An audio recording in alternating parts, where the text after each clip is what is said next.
Here to record the new album with my music. It's going to be titled An Everlasting Morn, and it comes from one of the pieces that's in the album. It's a text in Spanish that I wrote, and it's in Spanish it reads Un eterno amanecer, an everlasting morn.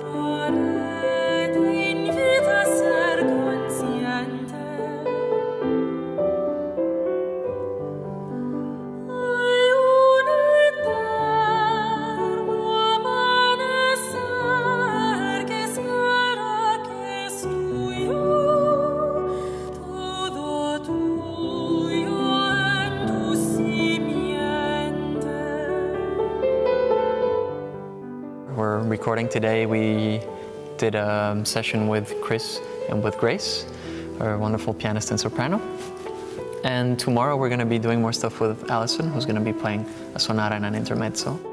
The album is self-funded, and I've been lucky enough to find people that have sort of lent the money for us to be able to be here today. Basically, we're going to run an Indiegogo campaign once we have the tracks finalized and we have something to sort of show as a sneak preview and things like that, so we can get people to listen and to engage with the music and to hopefully like it enough that they want to be a part of it.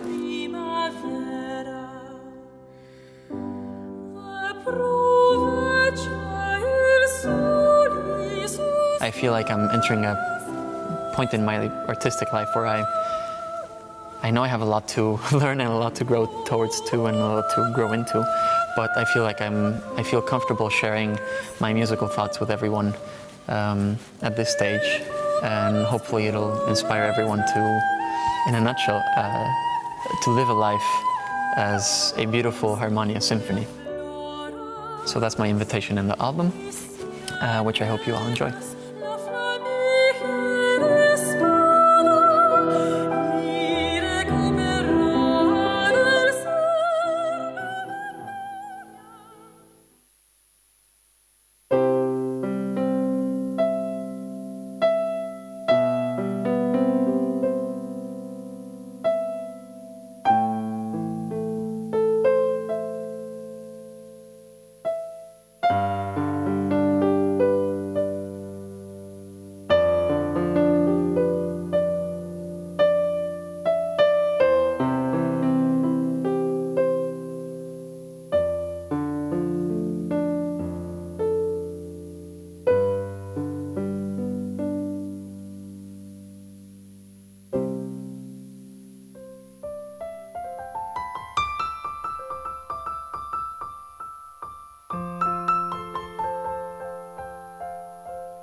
Life like a symphony. Dear Rodrigo Ruiz, thank you for accepting to do this without knowing what is going to happen. Matei, what a pleasure.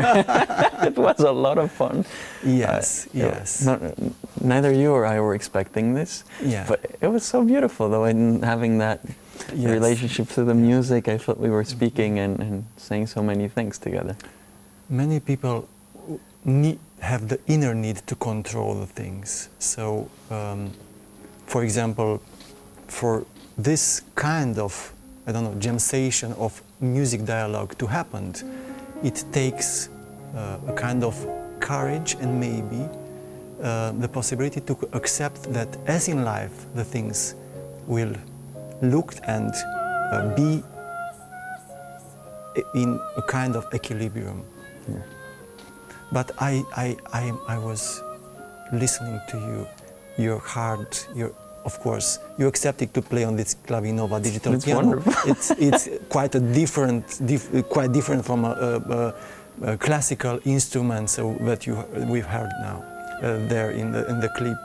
You compose remarkable music. You will listen to a piano sonata. Maybe you will play it on the clavinova. Yes. So, Rodrigo, you are for the first time in Romania? This is actually my third time in Romania. Time. Oh, sorry. But my first time in Romanian television. In television, yes, that's what we are talking about.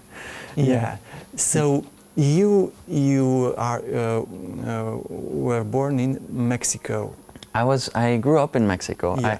Technically, I was born in San Diego. San Diego. Yes, and more specifically Chula Vista, because my parents lived in Tijuana, which is next to the border, and so it was very simple and very much. It was done by a lot of people to have their kids in California, and so I was born in California, but I was actually raised in Mexico by Mexican parents and with Mexican food. Mexican food. Not Mexican music though. Just Mexican food. European music.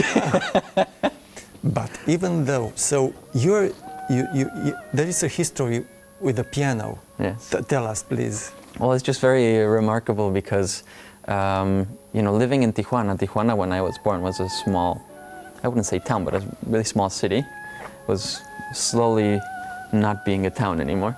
And, nobody was interested in classical music there.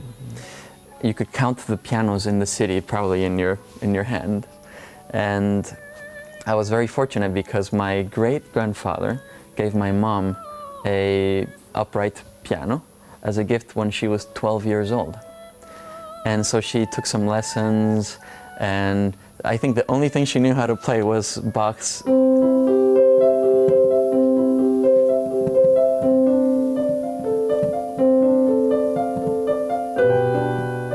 Yeah, exactly. That's all she knew how to play, right? Yeah. Beautiful. Yeah. So and she would always come on and play. And I would just, as a kid, I would be asking for lessons. I was lucky enough to have a piano at home, so I would play, and I would naturally be inclined to music. And my dad was always a huge classical music lover and fan. He would always put Pavarotti on TV and Karajan at the time Yes. on TV. He was from Karajan, beautiful. yeah. And so you grow up in this kind of environment, sound environment. I did. I grew up with Beethoven and Mozart and Haydn in my house, and with Pavarotti and Karajan and Evgeny Kissin, and amazing musicians at home through CDs and videos and whatnot, and my dad's love for music. And so when I was 7, finally we went to the Conservatory. There was, and my first teacher was there, but she wasn't my teacher at the time. In fact, she said she had no space in her studio for another student. And so I ended up taking violin lessons first. So I started taking violin. I was not good at it, 0. Not very good at it. So thankfully, piano was a little bit better. Yeah. And thankfully, some years after, Tsarema, my teacher, then she left the conservatory and she was teaching at home, and she said, well, we can try out now. And I did, and since then I've been playing piano, improvising. She went crazy because I would be playing Beethoven, and suddenly I would start improvising with the themes in the sonata or whatnot and going elsewhere. And she's like, why are you doing that? That's not on the page. That's not on the page. And I said, I don't know. Do you remember what kind of, for example, I mean, what we just did now, okay. But I would take I can't think of something now, but I would take a theme like, yes. I don't know, in the 3rd piano concerto. Let's see if I remember. This kind of theme, yes. And then I would go elsewhere with it, So after having this,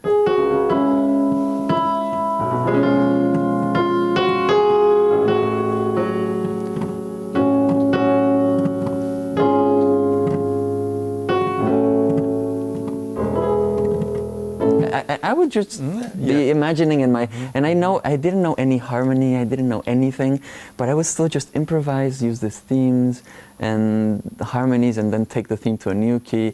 And that's not the kind of thing that a pianist student does. Yes, because usually we have to copy, in fact, copy paste on the keyboard, in a way copy paste, so to sing the music of the giants of. Absolutely. Of course, this is the way, but as I know, many children are lost in this way of teaching because they're not finding enough joy and enough creativity in growing up. But you, I was lucky enough to have a teacher like Sarema that would let me, and then she'd be like, okay, this, and she knew that composition was my main thing. Even when I didn't know it. And as my dad, he would always say, I always knew composition was your thing. In fact, I have a student now that I teach, and you know, I see him do a lot of the things that I did with improvisation, and it's hard to sometimes to focus on one thing on the page, and you want to create new things. So that's a sign that probably playing an instrument is okay, but you're probably more inclined to composition or to some other things. Yes, so, yes. Yeah. Beautiful. And then I know you composed a piece of music when you were young, and then you I don't know, rebuilt it in a certain way. Yeah. Well, what piece was? I think you're speaking about the piano sonata, yes, the first piano sonata I wrote. It actually started as an improvisation, like we just did now. And so then a theme came up which I really liked, and the theme was just based on this initial dissonance. This dissonance. Wow, beautiful. You hear that? So this dissonance, then resolving, then another dissonance, then resolving, then another dissonance, and then resolving, and then a final dissonance, which resolves longer. Beautiful, beautiful. So the dissonance. The dissonance. This is life. So in life we have dissonance. And we have to solve it. In fact, life, it's a kind of journey between dissonance and consonance. One without another is impossible. So your dissonance, please tell me about. Sorry about this. Yeah, no. Well, your reflection is quite on point, I think, because I think there's somewhere there's an interview where they asked me something of the kind. Then I said, you know, this. It's important for me as a musician, and for people that like music to maybe learn a little bit from that. Whenever I compose, I learn from what I write. So in this case, the dissonance, you know, comes, but it's resolved immediately, and it becomes harmonic when there's different impressions coming your way through life, like something that's maybe not kind from someone, or maybe a certain word, and that sounds like this, no? Which is a horrible sound. But when you use your heart to go past that, and you immediately, you know, transcend that, then it sounds like this. You know?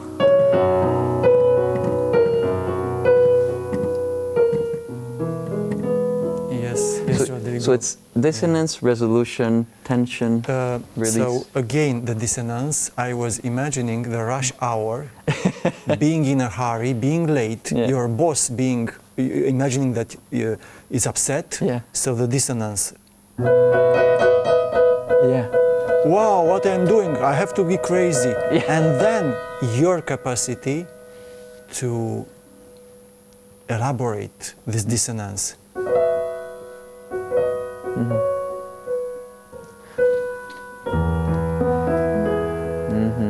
But of course, I don't know the piece, but still, please, again. So, ladies and gentlemen, this is our life. So the dissonance, and then to transform it.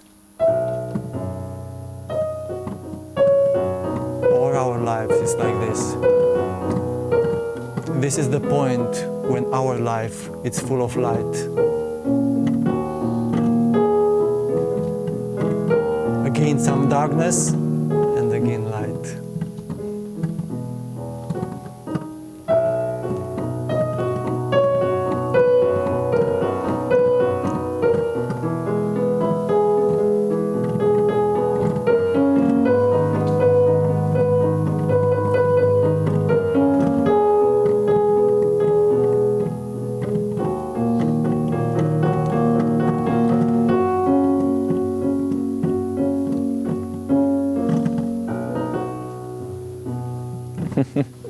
So that's part of the sonata, but it started out, as I said, as an improvisation. I had no clue about structure, about classical forms, about harmony, about any of it. Nothing. Luckily. I had no clue. Because sometimes we know so much structure that we are stuck in structure. Yeah. Not flow. And So This is spontaneous. Yeah, absolutely. And it's not something that I think right now I'm talking about the music and we're analyzing it. Yeah. But when it comes out, it's not something mental. It's, you know, it comes out as that. And then when I look at it, I realize, oh, well, this is about this now for me. And then, you know, someone else listens to it and then comes to me and says, oh, in this part of the piece, I felt this thing, or does it mean this? And I'd never thought of it, but then I look at it, it's like, yes, it actually does mean that. I had no idea, but it does mean that. And, you know, everyone then hears this piece, and they have their own sort of heart guides them to what they need to listen to at that point, you know? So you've already played the first sequence. Yes. And then the second sequence, you adjust a little bit from the first version? Yeah, well, there's a lot of different things in the second one. In fact, I changed the structure. Some of the themes that were in the beginning, in the improvisation of the sonata, like this,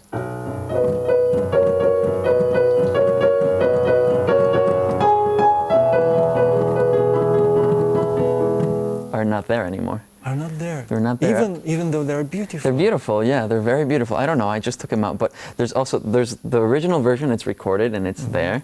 But there's also the newer version. And in the original, since it was an improvisation, I didn't really know what to do. I was probably 14 or 15 at the time. I only did this sort of bass figure, you know. Technically, this is very wrong because you have fifth, you know.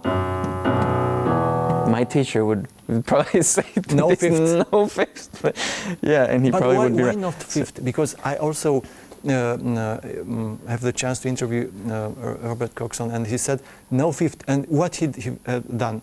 He started the music on his famous album, The Silent Bath, which is bestseller in Canada. Silent Bath with fifths, only fifths. It sounds like an angel stuff. Is it? Yeah. Beautiful. There's Debussy also that does a lot of that, and you know, just having fifths and having like.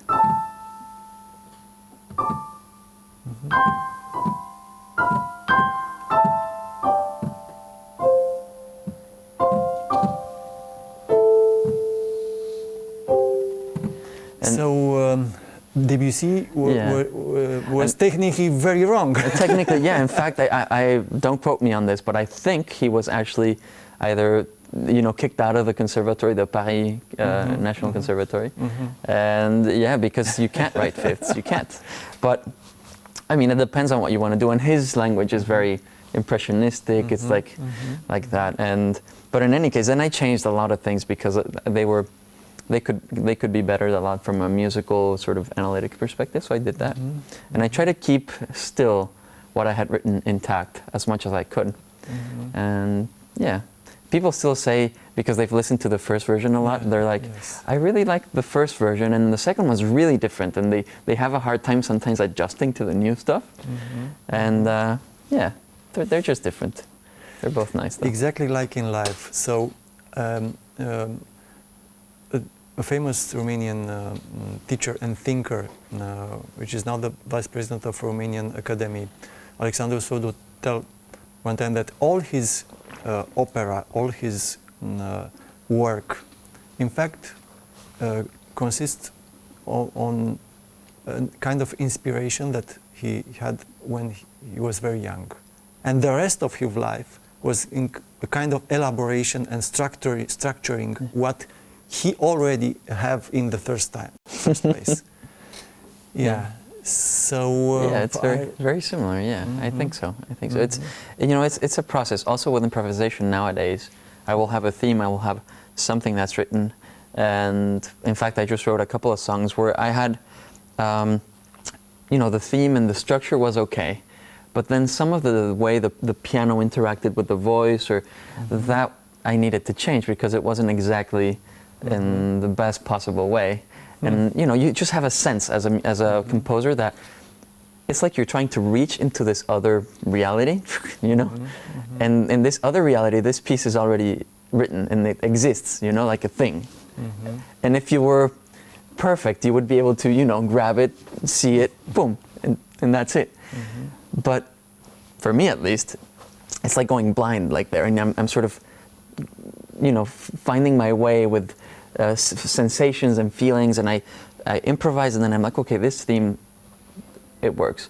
But then I have a feeling about the theme. I'm like, well, maybe what the way that it's arranged with the piano left hand, or the way it needs something else or something different. And it's a feeling, just a feeling. And the more you write and the more you compose, the more your feeling is, you can feel it better, and you can feel it more accurately. And you can pinpoint what exactly will make that feeling resolve into, this is right. And that's a lot of the process for me while I compose, is getting the inspiration and the improvisation, and then being able to finally put the details that are there on that piece that's been finished somewhere in this universe, and to bring them to the piece that I'm writing, and to sort of have the details be as close as possible as they're there on that original piece. Yeah. So it's a challenge, but it's a fun challenge. I like it. Yeah. So in fact, the beauty is already here, but your job is to make us hear the beauty. Yes, you are a translator. Yeah, you see, if people were able to, or if I were able, or if people were able to go into that reality and to hear it on their own, they would say, okay, Rodrigo, thank you very much, I'm going to listen to that. And they'd be right, because there would be no need for me. That music right there, that's what we do as composers. We bring people together with this music, and this original music has something to show people here. Yeah. And me as well, because I'm only bringing it, and it's this bridge between that and this reality, And so it's very beautiful to see the effect of this music on the people around me, on myself, and This is life. This is therapy. Yeah. Shall we do some more therapy now? Yeah, absolutely.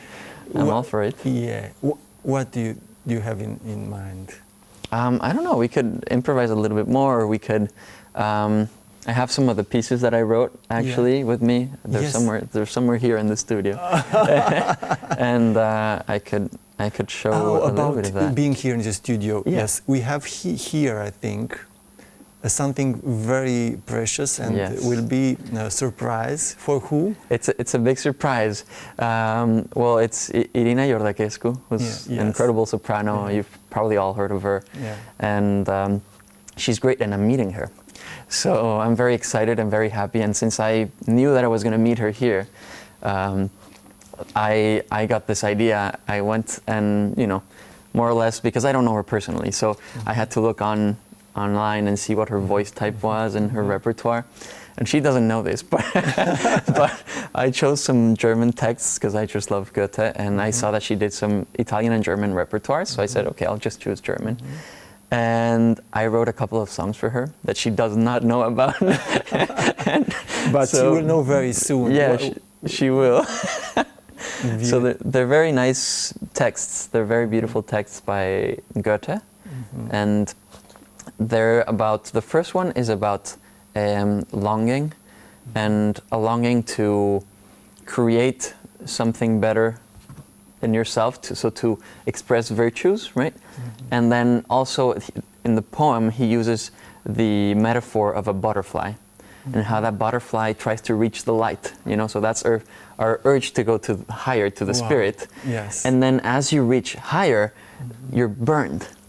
And people are like, well, I've shown this poem to people, like, isn't that horrible? You're reaching up and then you're burnt and you die. Yeah. I'm like, well, it's just a metaphor. It's not that you actually die and that you actually are burnt, but it's a metaphor for all our imperfections and all of the defects that we all have. And so when you try to reach up, this light, obviously, it's like a rocket, when you're on the atmosphere, of course it burns, because there's a lot of friction and it's a different kind of energy. So it burns. The same thing when you reach up, you burn. So you have to, if you don't burn, then you can't go higher. You know what I mean?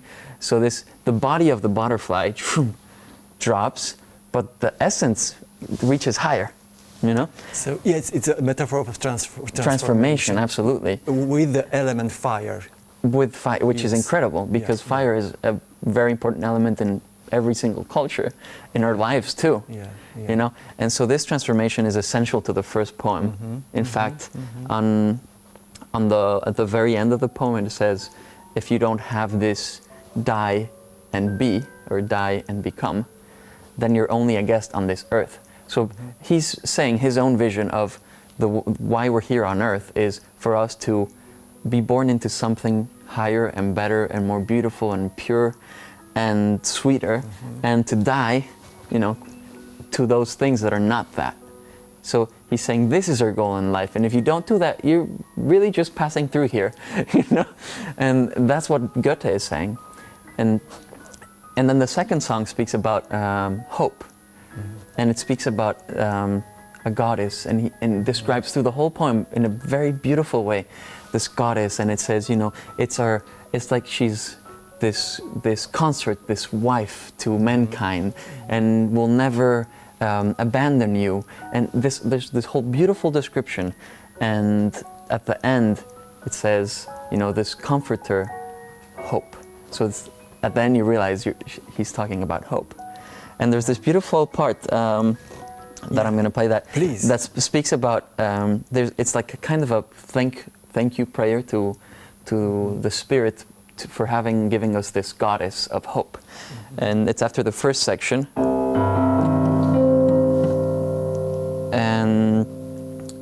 And he speaks about hope, right?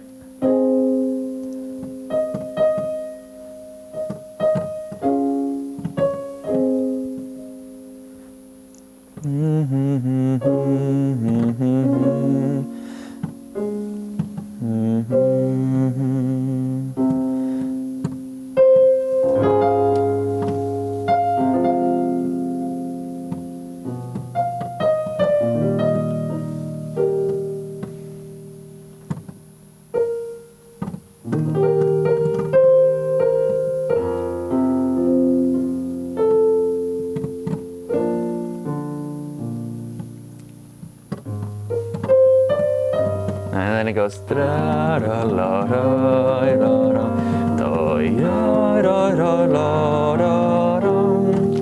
and then it speaks about how happy, you know, he's given us this goddess, and then it gets happier, you know?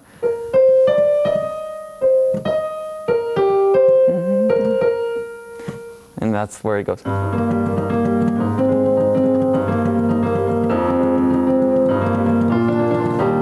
And then it says, rejoice. Rejoice.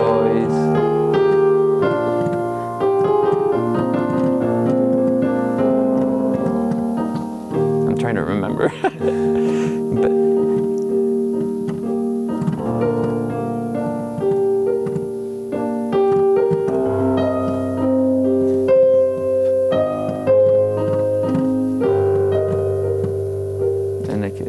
So this is the idea of the piece of hope and rejoice after the first one that speaks about also death and about transformation. And any birth or death has its particular passage, you know, it's a rite of passage, and it has a certain effort you have to do, you know. And so it's a little bit denser. In fact, the first song ends.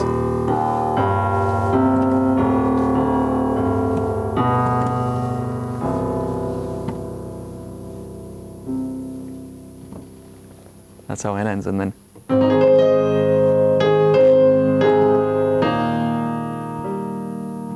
So there's hope after that.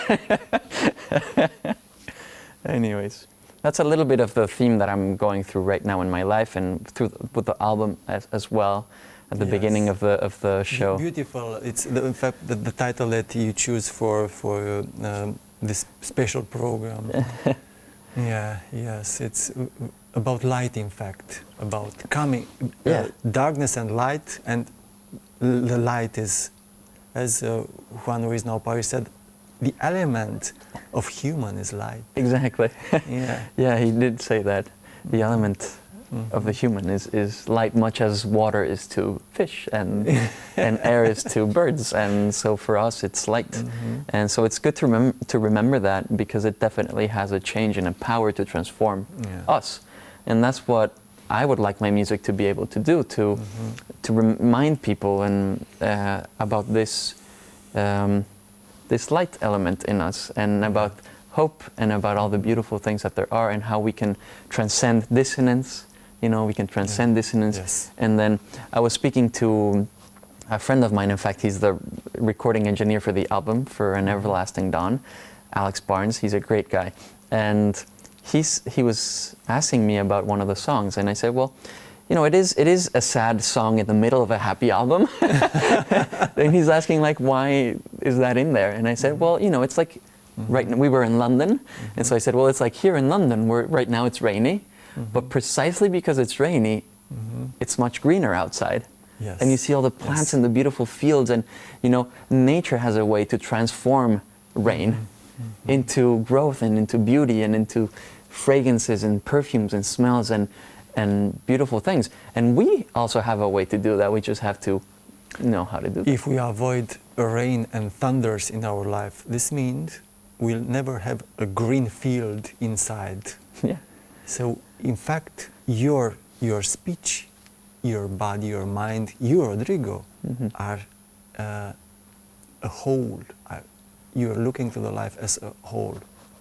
This is, I think, the most important message. Light means the capacity to see and to integrate all that happened in our souls, in the world. The hatred as the love, of course. Yeah. Darkness and light, death and birth. Birth, right. Everything. Yeah. Absolutely. That's the way that the music speaks, I think, and that's the way that that it's trying to guide us and to teach us. Absolutely. Shall we try to have another moment of inspiration? I hope. Yeah, absolutely. I'd love to. Okay. You should start now. I started before. Well, thank you. It's an honor. My honor. Yeah.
but it's Beautiful. difficult to may that this world become a dialogue and have the chance to listen to each other and to be together and to listen to the music of our hearts. It's only just 1 minute. I thank you very much. Thank you, Matei. Rodrigo is conductor and the composer, conductor of your life and an symphonic orchestra of your life, but not even so external orchestras. Thank you, Matei. It's very, very beautiful for me to be here and to be in front of everyone in this beautiful country. I hope that this everlasting dawn reaches everybody, yourself, and everyone that's watching. Thank you. So be it. Shall we end with the music also? Of course.